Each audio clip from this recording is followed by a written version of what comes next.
ആഭ്യന്തര സെക്രട്ടറി ഈ ചീഫ് സെക്രട്ടറിമാരെ അതിർത്തി പങ്കിടുന്ന സംസ്ഥാനങ്ങളിലെ ചീഫ് സെക്രട്ടറിമാരെ വിളിച്ച് നിരന്തരം കഴിഞ്ഞ ദിവസങ്ങളിലൊക്കെ യോഗം നിരന്തരം നടന്നുകൊണ്ടിരിക്കുന്നതാണ്. ഈ യുദ്ധത്തിന്റെ അല്ല ഈ ആക്രമണങ്ങളുടെ ഈ സംഘർഷങ്ങളുടെ പശ്ചാത്തലത്തിൽ കഴിഞ്ഞ ദിവസങ്ങളിലൊക്കെ രാത്രിയിലും പകലിലും ഇത്തരം നിരന്തരം യോഗങ്ങൾ നടന്നുകൊണ്ടിരിക്കുന്നുണ്ട്.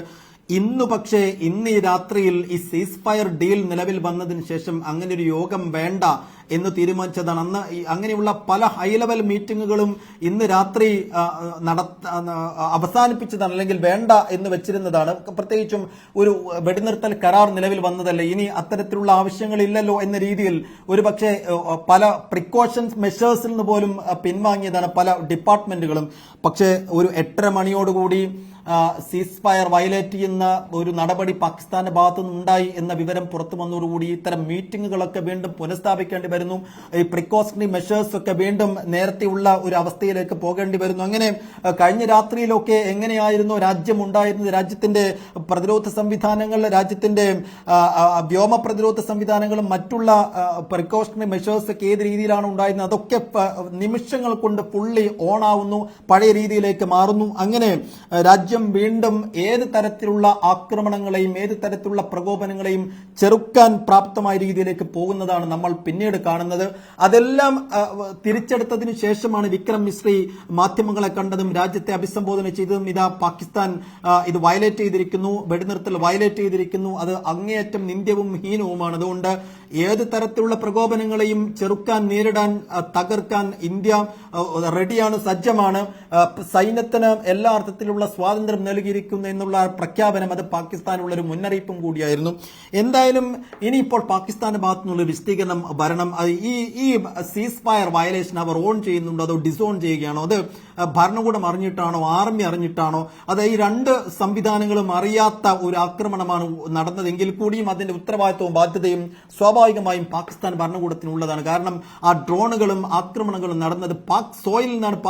പാകിസ്ഥാന്റെ മണ്ണിൽ നിന്ന് നടക്കുന്ന ഏതൊരു പ്രകോപനങ്ങളെയും ഒരു യുദ്ധപ്രഖ്യാപനമായി കാണുമെന്ന് ഇന്ത്യ അറിയിച്ചതും അങ്ങനെ ഒരു അന്ത്യശാസനം നൽകിയതുമാണ്. അതുകൊണ്ട് ഇന്ന് നടത്തിയതിനെല്ലാം കൃത്യമായി പാകിസ്ഥാൻ മറുപടി പറഞ്ഞേ തീരൂ. അത് മറുപടി പറയിപ്പിക്കുക തന്നെ ചെയ്യും രാജ്യം. കാരണം അതിന്റെ ഉത്തരവാദിത്തം പൂർണ്ണമായും ഇന്ത്യക്കുള്ളതാണ്.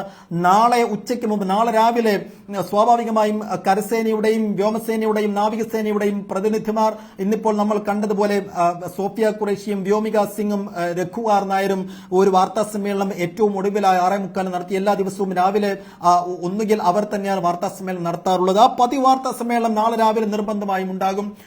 അതിൽ പറയാൻ പോകുന്നത് തീർച്ചയായും ഈ കരാർ ലംഘനം എങ്ങനെ നടന്നു, എവിടെ നിന്ന് നടന്നു, ആരായിരുന്നു അതിന് പിന്നിൽ എന്നുള്ളത് തന്നെയായിരിക്കും. അതുകൊണ്ട് ഈ ഡ്രോണുകൾ വന്ന വഴിയെ തേടിയായിരിക്കും ഈ സമയം ഇന്ത്യ അന്വേഷിക്കുന്നുണ്ടാവുക. ആ വന്ന വഴികൾ ഇതിനകം ട്രേസ് ഔട്ട് ചെയ്തിട്ടുണ്ടെങ്കിൽ, അത് സ്കെച്ച് ഔട്ട് ചെയ്തിട്ടുണ്ടെങ്കിൽ ഒരു പക്ഷേ ഇന്ന് തന്നെ പ്രത്യാക്രമണം ഉണ്ടായിരിക്കും. അതില്ല എങ്കിൽ വരും ദിവസങ്ങളിൽ ഇന്ത്യയുടെ ഭാഗത്തു നിന്നുള്ള പ്രത്യാക്രമണം ഉണ്ടാകും. പക്ഷേ ഇതിനകത്ത് അമേരിക്ക ഇടപെട്ടിട്ടുണ്ട്. ഒരു മധ്യസ്ഥൻ എന്ന നിലയിൽ അമേരിക്കയുടെ മധ്യസ്ഥ ഉണ്ടായിട്ടുണ്ട്, സൗദിയുടെ മധ്യസ്ഥ ഉണ്ടായിട്ടുണ്ട്. അതുകൊണ്ട് ഇത്തരം രാജ്യങ്ങളുടെയൊക്കെ ശ്രമങ്ങൾ നടന്നുകൊണ്ട് ഇവരുടെയൊന്നും പൂർണ്ണമായ ഒരു കൺസെന്റ് ഇല്ലാതെ ഒരു തുറന്ന ആക്രമണത്തിലേക്ക് ഇന്ത്യ പോകാൻ സാധ്യതയില്ല. കാരണം ഒരു യുദ്ധമുഖത്ത് പാലിക്കേണ്ട മര്യാദകളും മാന്യതയും ഇതുവരെ പുലർത്തിക്കൊണ്ടാണ് ഇന്ത്യ മുന്നോട്ട് പോയത്. പാകിസ്ഥാൻ പക്ഷേ അങ്ങനെയല്ല ഇതുവരെ പുലർത്തി പോകുന്നത്. അതുകൊണ്ട് ഇന്ന് രാവിലെ ഒരു കാര്യമായ പ്രത്യാക്രമണത്തിലേക്ക് ഒരു മറുപടിയിലേക്ക് ഇന്ത്യ പോകാനിടയില്ല. നാളെ എന്താണ് സംഭവിച്ചതെന്നതിന് കൃത്യമായ വിശദീകരണം ഇന്ത്യ വാർത്താ സമ്മേളനത്തിലൂടെ രാജ്യത്തെ അഭിസംബോധന ചെയ്തുകൊണ്ട് സംസാരിക്കും. അതിനുശേഷമായിരിക്കും ഇന്ത്യ എങ്ങനെ നീങ്ങുക, ഇന്ത്യയുടെ തുടർ നീക്കങ്ങളെ കുറിച്ചുള്ള ഒരു വ്യക്തത വരുന്നത് നാളത്തെ വാർത്താ സമ്മേളനം കഴിഞ്ഞായിരിക്കും. അമൃത, കാര്യം ഈ ഷഹബാസ് ഷെരീഫിന്റെ പ്രതികരണത്തിന്റെ വാർത്താ സമ്മേളനത്തിന്റെ പൂർണ്ണമായ ഭാഗങ്ങൾ നമുക്ക് ഇവിടെ ലഭ്യമാകുന്നില്ല. അതുകൊണ്ട് പക്ഷേ ഈ സീസ് ഫയർ വയലേഷനിൽ കാര്യമായ പ്രതികരണങ്ങൾ എന്തെങ്കിലും അദ്ദേഹം നൽകുന്നുണ്ടെങ്കിൽ നമുക്ക് അന്തർദേശീയ മാധ്യമങ്ങളിൽ നിന്നോ പോർട്ടലുകളിൽ നിന്നോ അത് ലഭിക്കുന്നതാണ്. പക്ഷെ ഇതുവരെ അദ്ദേഹം കാര്യമായൊന്നും ഇക്കാര്യത്തിൽ പറഞ്ഞിട്ടില്ല എന്നാണ് മനസ്സിലാക്കുന്നത്. പറഞ്ഞത് അത്രയും കഴിഞ്ഞ ദിവസങ്ങളിലൊക്കെ സൂചിപ്പിച്ചതുപോലെയുള്ള കുപ്രചരണങ്ങളോ കള്ളപ്രചാരണങ്ങളോ മാത്രമാണ്.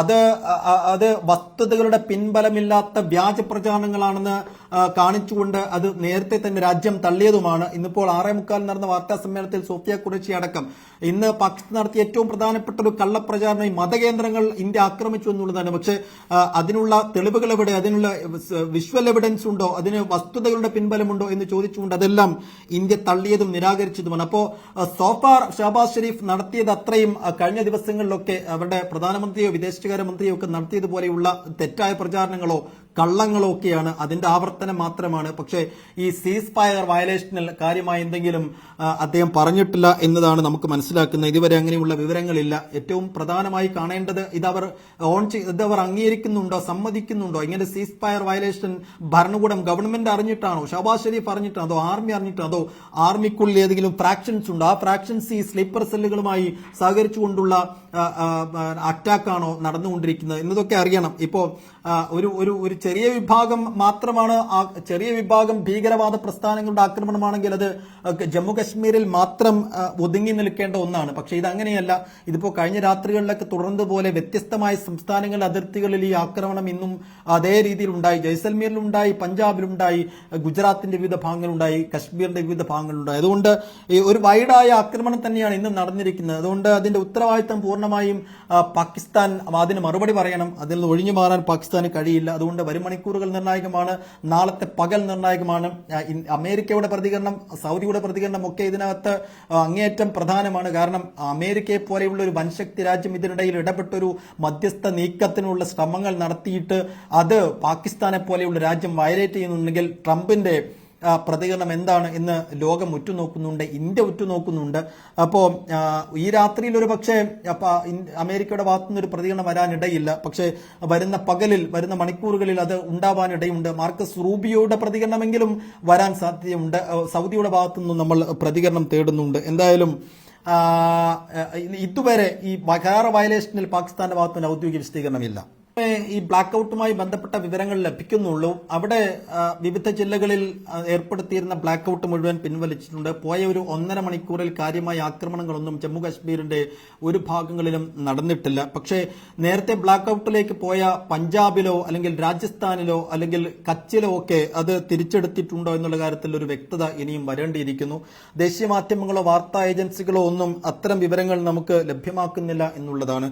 എന്തായാലും പോയ ഒരു 1.5 മണിക്കൂർ ശാന്തമാണ്, സമാധാനപരമാണ്, ആശ്വാസപരമാണ്.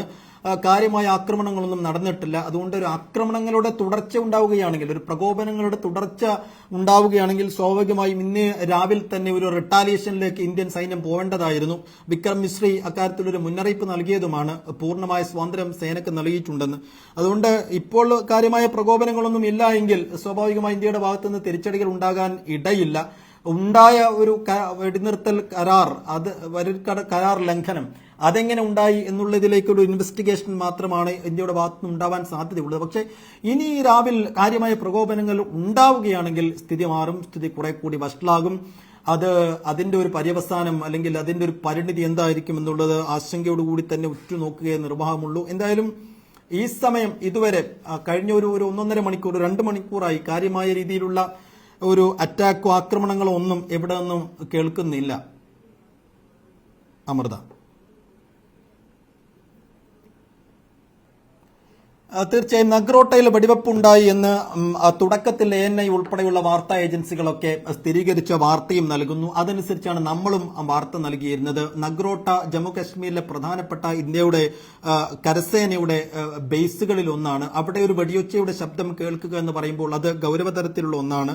അങ്ങനെ എല്ലാവരും ആ വാർത്തകൾ നൽകുന്നു, നമ്മളും അത് നൽകിയതാണ്, പ്രേക്ഷകർ അറിയിച്ചതുമാണ്. പക്ഷേ അതിന് പിന്നാലെ ANI ആ വാർത്ത പിൻവലിക്കുന്നതാണ് നമ്മൾ കണ്ടത്. അതിന്റെ ഫാക്ട് ചെക്കിൽ പ്രശ്നങ്ങളുണ്ട്, അതിൽ വിശ്വസനീയതയുടെ പ്രശ്നമുണ്ട് എന്ന് കാട്ടി ANI അത് പിൻവലിക്കുന്നത് നമ്മൾ കാണുന്നു. പക്ഷെ പിന്നീട് ഇന്ത്യൻ വിദേശകാര്യമന്ത്രി, ഇന്ത്യൻ സേന തന്നെ അക്കാര്യം സ്ഥിരീകരിക്കുന്നു.